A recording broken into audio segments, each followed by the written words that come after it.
A little after 2:20 on the afternoon of February 1st, 2022, gunfire cracked through a stretch of Avenue L in Canarsie, Brooklyn, which pushed ShotSpotter sensors into action before most people nearby understood what had happened.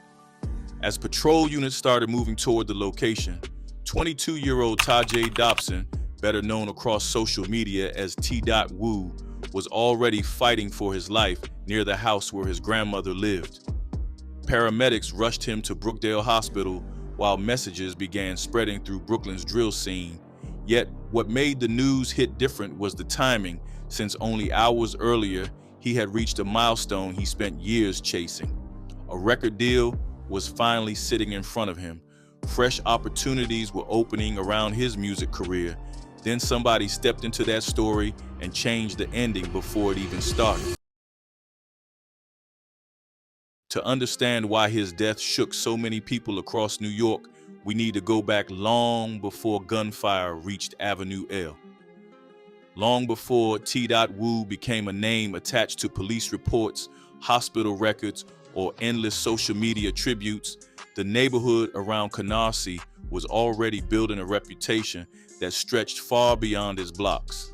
Young artists from that section of Brooklyn were finding ways to turn local slang, neighborhood pride, dance moves, internet culture, and street stories into music that reached audiences across the country. As more teenagers started treating recording booths like escape routes, another young man named Bashar Jackson was beginning a journey that would eventually place Canarsie at the center of New York drill music. What happened to Bashar would later shape almost every major event surrounding Tdot Woo's story, which is why his name keeps showing up whenever people talk about that era. Bashar Jackson, later known worldwide as Pop Smoke, grew up in Canarsie inside a household shaped by Jamaican and Panamanian roots.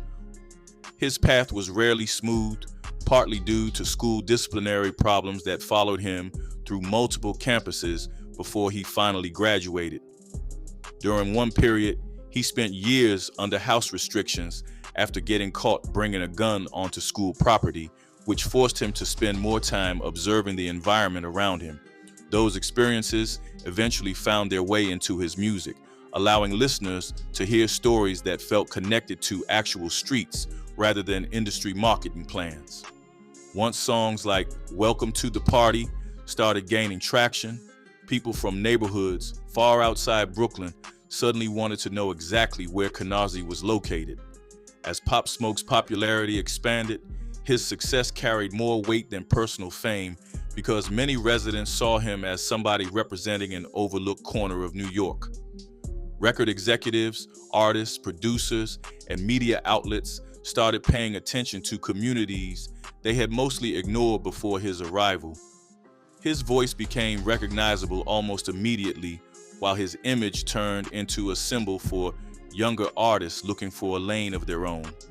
Around Brooklyn, kids who previously viewed rap as entertainment were beginning to see it as a realistic career path.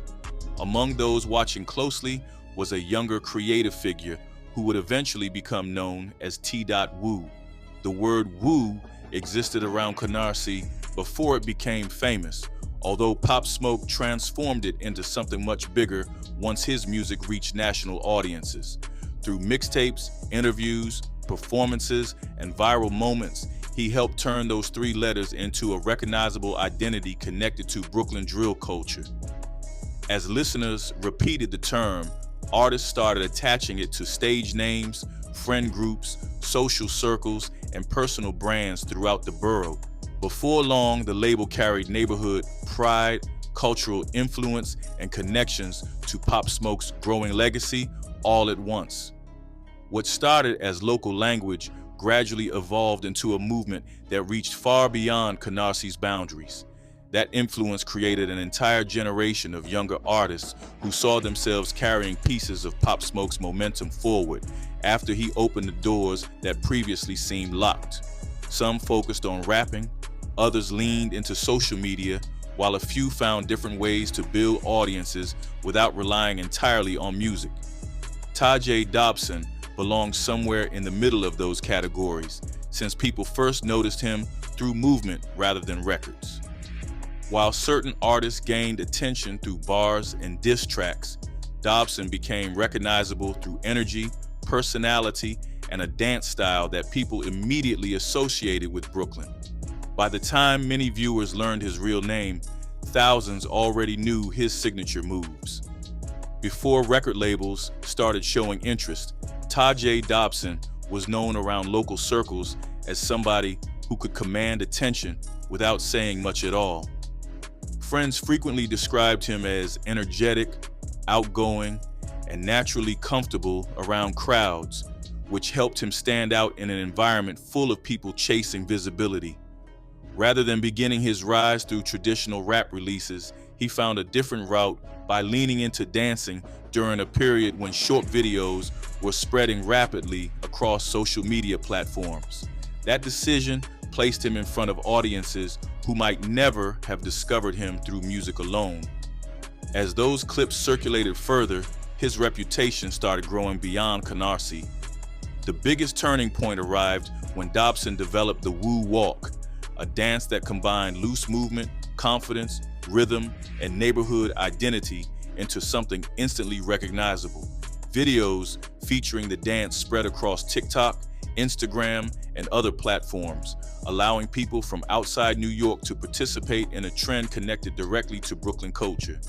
His growing visibility led to appearances alongside artists connected to the Woo movement, which further strengthened his position within that world.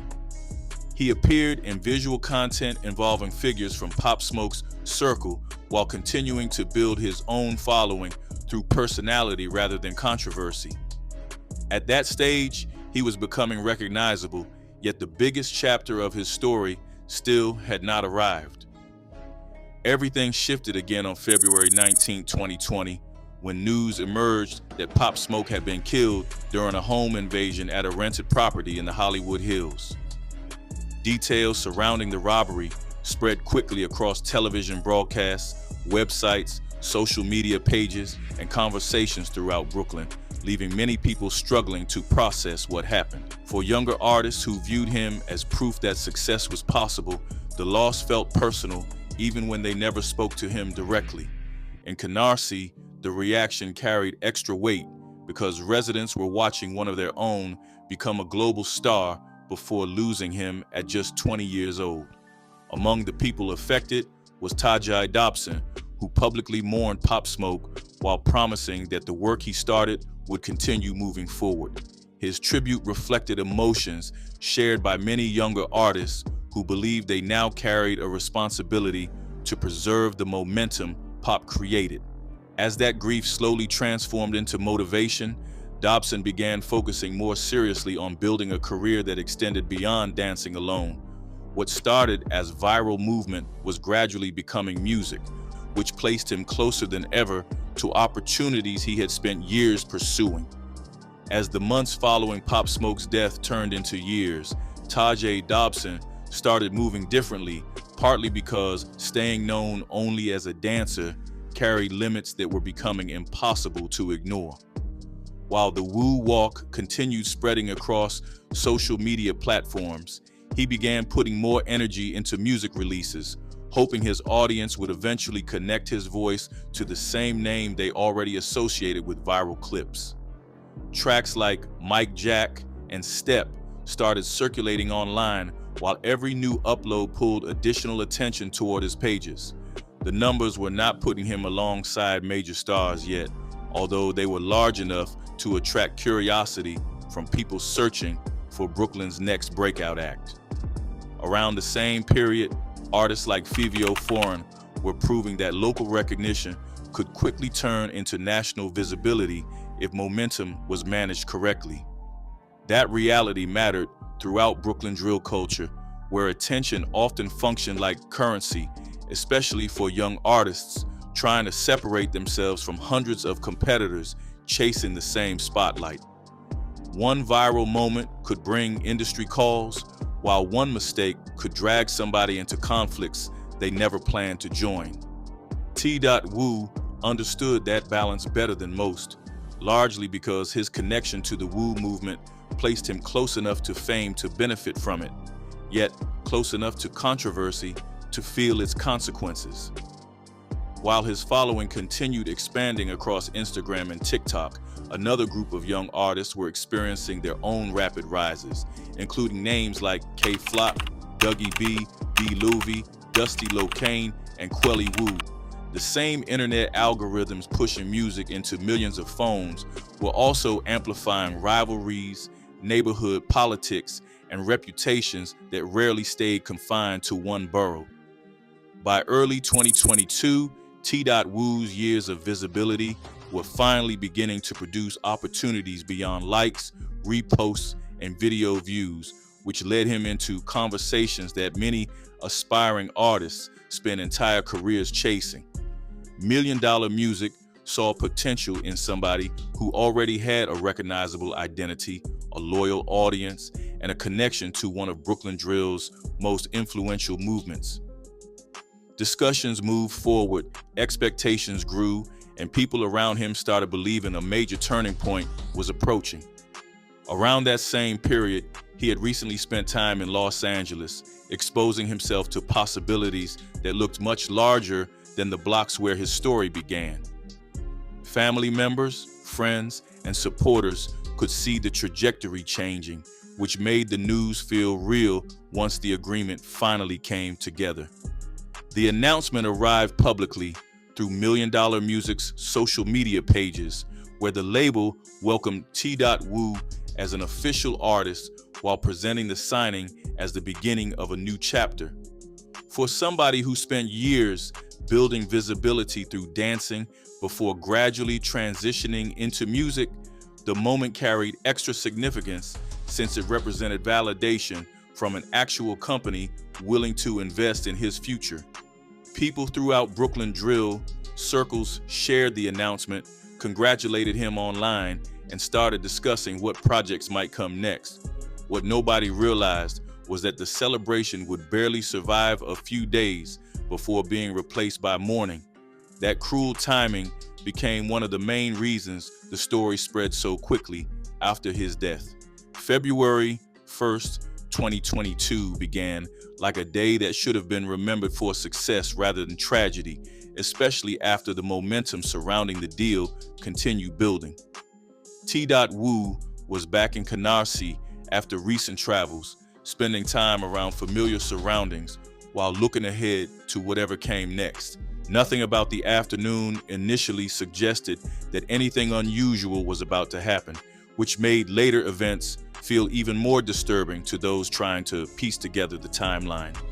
People moved through Avenue L as they normally would, businesses remained open, traffic passed through nearby intersections, and residents carried on with ordinary routines. Somewhere inside that routine, however, another set of movements was unfolding that would soon place him directly in harm's way. As the afternoon continued, Tdot Woo found himself near his grandmother's residence around East 98th Street, remaining only a short distance from the neighborhood where he grew up. Reports later described a dark SUV moving through the area shortly before gunfire erupted, although some witness accounts differed regarding exactly how events unfolded. Those differences never changed the outcome, since multiple shots struck the 22-year-old performer near the place where he should have felt safest. Within seconds, confusion replaced normalcy as nearby residents reacted to sounds that immediately signaled trouble. For many people on the block, the next few minutes passed in a blur.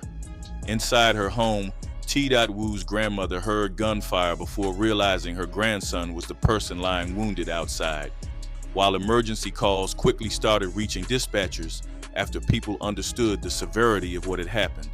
Responding crews arrived rapidly, partly because ShotSpotter technology had already pinpointed the location, allowing first responders to move before detailed witness statements even reached authorities.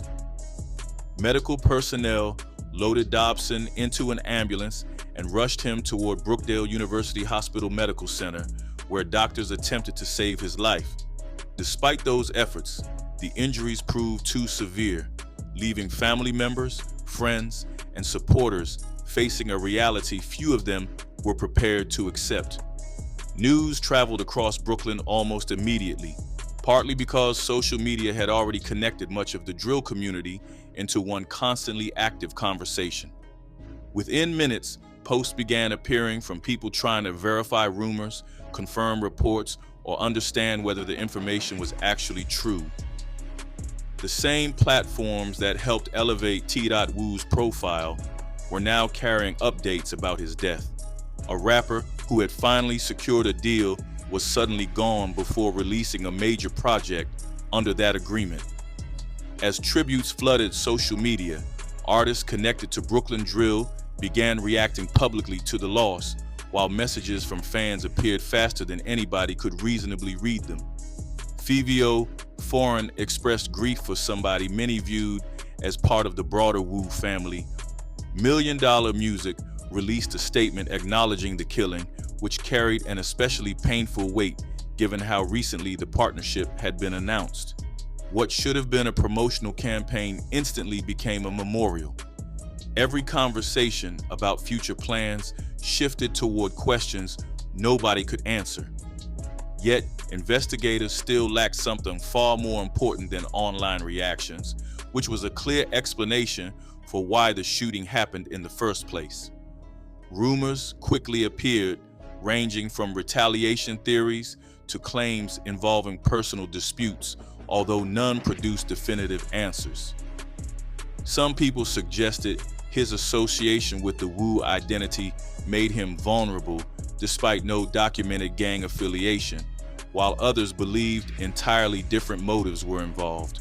As speculation spread across New York, one fact remained unchanged. Tajay Dobson had spent years working toward an opportunity that finally arrived, only for somebody to cut the story short before the next chapter could begin. What made the killing even harder to understand was that nobody seemed to know exactly why it happened. The mystery surrounding Tdot Woo's death became even harder to untangle once people started looking beyond Canarsie and into the larger world surrounding the word Woo, which no longer carried a single meaning by 2022. For many fans, the term still pointed back to Pop Smoke, music videos, dance trends, neighborhood pride, and the movement that helped Brooklyn drill reach international audiences. Yet elsewhere in the borough, particularly around Brownsville, the same word had become attached to territorial alliances, housing project rivalries, and conflicts stretching far beyond entertainment. As those separate meanings collided online, people struggled to determine whether Tdot Woo had been caught inside somebody else's war or whether an entirely different motive existed. That uncertainty kept pushing the story deeper into speculation. Brownsville sat several miles away from Canarsie, although events unfolding there would heavily influence conversations after Tdot Woo's murder. Housing developments like Seth Lowe houses, Van Dyke houses, Langston Hughes houses, Noble Drew Ali Plaza, and Brownsville houses became associated with an alliance known as Woo or 780. Across rival territory, groups connected to Tilden houses, Howard houses, Marcus Garvey Village, Newport Gardens, and Riverdale Towers became associated with Chiii. What made the conflict especially dangerous was the geography, since rival crews often lived only blocks apart while carrying years of accumulated grudges. Social media became another battlefield where disrespect traveled faster than bullets. By the time Tdot Woo was killed, those rivalries had already produced enough violence to leave entire neighborhoods exhausted. One event frequently mentioned when discussing that conflict involved a man named Chamel Boomer, whose death became a flashpoint that intensified hostilities across multiple neighborhoods. After Boomer was killed in 2020, social media posts began appearing almost immediately, with rivals mocking his death through the phrase "booming for Boomer." Instead of fading away, those messages generated fresh retaliation threats, turning online content into fuel for real-world confrontations. What started as digital disrespect quickly evolved into a cycle where every shooting, created another reason for revenge. Long after Boomer's death, people were still referencing his name while planning, celebrating, or threatening acts of violence. That atmosphere mattered because younger artists were often operating inside the same online spaces where those conflicts played out daily. A tribute post, a photograph, a hand sign, or even a comment section could suddenly become evidence of loyalty, affiliation, or disrespect, depending on who was looking. Similar patterns had already appeared elsewhere in drill culture, particularly after the deaths of artists like Pop Smoke and Nick Blixky. Nick Blixky had announced new music before he was killed, while Pop Smoke's murder generated years of debate, conspiracy theories, and street gossip that never completely disappeared. By early 2022, many people were already viewing every major shooting through a lens shaped by previous losses. As investigators later uncovered, the conflict between Woo and Chiii stretched across dozens of shootings, countless retaliatory acts, and multiple victims whose names rarely reached national headlines. One incident involved alleged Chiii members entering Van Dyke House's territory before opening fire near a playground where children were present, creating panic as families scrambled for safety. Another confrontation unfolded outside a Chester Street barbershop when gunfire aimed at rivals struck a 69-year-old bystander instead. In yet another case, a 17-year-old was chased, beaten, and left with a traumatic brain injury severe enough to require extensive rehabilitation. None of those attacks involved Tdot Woo directly, although they demonstrated the environment surrounding many of the theories that emerged after his death. The violence frequently spilled into music, which made it difficult to separate artistic expression from street politics. Prosecutors later described instances where alleged gang members used songs, videos, and social media content to mock rivals, celebrate attacks, or threaten future retaliation. Some clips allegedly referenced dead enemies directly, while others featured coded language understood by people familiar with local conflicts. That cycle transformed entertainment into intelligence gathering, turning comment sections and live streams into places where people searched for clues after every shooting. Against that backdrop, Tdot Woo's murder landed inside a city already conditioned to expect hidden connections behind every headline. The problem was that investigators never announced arrests, never revealed a suspect publicly, and never offered a clear explanation for what happened on Avenue L. Without those answers, social media immediately stepped into the vacuum. Some people argued that his connection to the Woo identity made him a target despite lacking documented gang involvement. Others insisted jealousy over his new record deal motivated somebody close to him.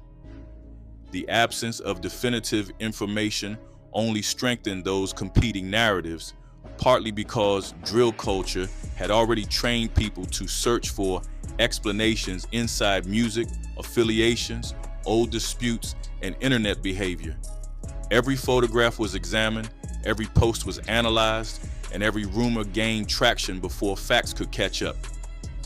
Fans started connecting unrelated events, while online detectives built elaborate theories using fragments of information that often contradicted each other. Meanwhile, family members remained stuck with the same unanswered questions that existed on the day of the shooting. Months passed without resolution, yet the speculation never stopped growing. What made the situation especially frustrating was that nobody could point to a single motive with confidence, which left Tdot Woo's death suspended between fact and rumor. His murder remained open, his killer remained unidentified, and his final day remained one of Brooklyn drill's most puzzling tragedies. Before Brooklyn had time to process Tdot Woo's death, another young rapper was about to become the next headline. While people were still posting tributes for Tdot Woo, another story was already gathering momentum across New York, although this one started in a very different environment. Jaquan McKinley, known in drill circles as Chiii WVTTZ, came from a life marked by instability, moving between difficult circumstances that repeatedly pushed him toward trouble. Housing problems followed his family for years. School attendance became inconsistent, and interactions with the justice system arrived long before any serious music success. Those struggles eventually brought him into Children's Village, a residential program designed for court-involved youth, where mentors tried steering him toward better opportunities. Instead of abandoning music, he leaned deeper into it, gradually transforming himself into Chiii WVTTZ while building connections inside the Bronx drill scene. As his reputation grew, McKinley became associated with the DOA movement, also known as Down the Op, which placed him inside one of the most active rivalries in Bronx drill culture. Opposing groups like the YGs were already locked in bitter conflicts with DOA members, while rappers increasingly carried those tensions into songs, live streams, and social media exchanges. Figures like K-Flock, Dougie B, and B Lovey became central faces of that movement, helping DOA gain enormous visibility beyond the Bronx. What started as neighborhood disputes gradually evolved into music rivalries, then circled back into street confrontations once records, videos, and online posts began attracting millions of views. By early 2022, drill music was no longer simply documenting conflicts, since it was becoming part of how those conflicts unfolded. The danger surrounding that environment became impossible to ignore during the weeks before McKinley's death. On December 16, 2021, K-Flock was accused of fatally shooting Huascar Hernandez outside a Harlem barbershop after a brief encounter that escalated into gunfire. His arrest generated national attention, partly because he was one of New York drill's fastest rising stars, while also reinforcing concerns that violence and music were becoming increasingly intertwined. Those conversations intensified after Tdot Woo's murder, yet before anyone could process one tragedy fully, another arrived. During the early hours of February 6, 2022, McKinley finished recording music at a Bedford-Stuyvesant studio before heading outside toward a vehicle waiting nearby. What happened next unfolded with terrifying speed once another car pulled alongside his position. Gunfire erupted, bullets struck McKinley in the chest, and the 18-year-old rapper collapsed after attempting to reach safety. Emergency crews transported him to a hospital, although doctors were unable to save him. Just 5 days after Tdot Woo's death, New York's drill community found itself mourning another young artist whose career barely had the chance to begin. Families grieved, social media exploded with speculation, and supporters searched desperately for explanations that were not immediately available. The killing soon reached City Hall, where Mayor Eric Adams delivered remarks that transformed McKinley's death into a broader conversation about violence, poverty, youth intervention, and drill culture. During public appearances, Adams spoke emotionally about the circumstances surrounding the young rapper's life, arguing that thousands of children face similar struggles throughout New York.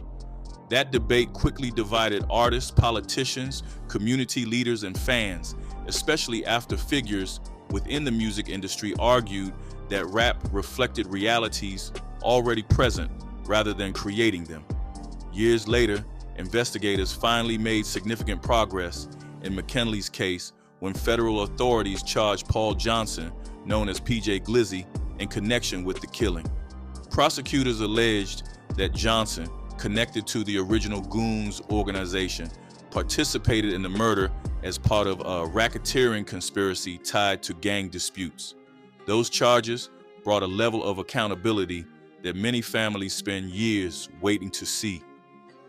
Yet, the contrast with Tdot Woo's case remained impossible to ignore, since one investigation produced a named defendant while the other remained trapped in uncertainty. As investigators built cases around some murders, others remained frozen in uncertainty. Long after headlines disappeared, the people closest to both rappers continued living with losses that could not be measured through streaming numbers or social media tributes. The young man who loved dancing, music, and entertaining people while struggling to understand how somebody could shoot him near the place he called home. McKinley's father spoke about dreams that never had the opportunity to develop fully, remembering a teenager whose future disappeared in minutes. Despite growing up in different environments, both families described remarkably similar young men whose ambitions extended far beyond the circumstances surrounding their deaths. Meanwhile, the larger debate surrounding drill music continued growing louder. Eric Adams argued that certain aspects of the culture contributed to violence, while artists like Fivio Foreign pushed back by insisting that music reflected conditions already existing inside neighborhoods. Some observers pointed toward lyrics, videos, and social media feuds as accelerants, whereas others focused on poverty, housing instability, limited opportunities, and long-standing street conflicts. No single explanation managed to satisfy everyone involved. The arguments continued, yet neither side could reverse the tragedies already written into the story. As things stand today, Tdot Woo's murder remains officially unsolved. No public arrest has been announced, and investigators have never provided a definitive motive explaining why he was targeted. Chiii WVTTZ's case moved in a different direction through federal prosecution, producing charges against PJ Glizzy years after the shooting occurred. That contrast brings the story back to where it started on Avenue L during the afternoon of February 1st, 2022, when a young artist stood closer than ever to the breakthrough he had spent years pursuing. A contract had finally arrived, opportunities were opening, and a future seemed ready to unfold. Yet somewhere near a dark SUV, the story changed direction permanently, leaving behind a mystery that still has not been fully answered.